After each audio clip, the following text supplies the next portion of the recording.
বাংলাদেশের বিপক্ষে সিরিজ জিততে চায় নেদারল্যান্ডস। কন্ডিশন চ্যালেঞ্জিং হলেও দলের সামর্থ্যে আত্মবিশ্বাসী অধিনায়ক স্কট এডওয়ার্ডস। এজন্য দলীয় পারফরমেন্সে গুরুত্ব দিচ্ছেন তিনি।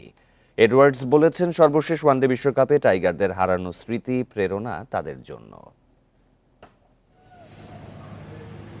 বাংলাদেশের প্রথম দ্বিপাক্ষিক সিরিজ সিলেটের দৃষ্টিনন্দন স্টেডিয়ামে নেদারল্যান্ডসের প্রথম অনুশীলন।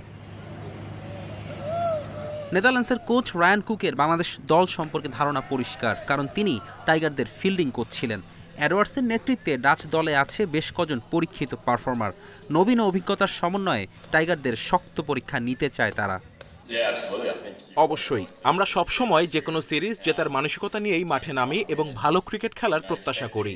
যদি আমরা সেরাটা খেলতে পারি তাহলে আমাদের জেতার শতভাগ সুযোগ আছে। টি-20তে হেড টু হেডে 5 ম্যাচের 4টি হেরেছে নেদারল্যান্ডস। তবে সবশেষ 2023 ওয়ানডে বিশ্বকাপে বাংলাদেশকে হারানোর আত্মবিশ্বাস সঙ্গী এডওয়ার্ডসদের। এটি ভিন্ন সংস্করণ ও কন্ডিশন, কিন্তু ম্যাচ জেতা সবসময় আত্মবিশ্বাস যোগায়।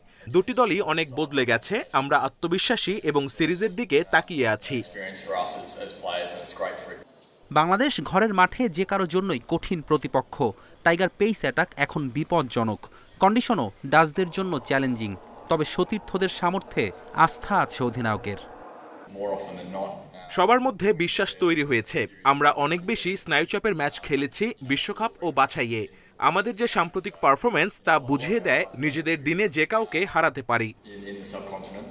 2 সেশনের প্রস্তুতি নিয়ে নামতে হবে মাঠের লড়াইয়ে। প্রথম টি-20 শনিবার।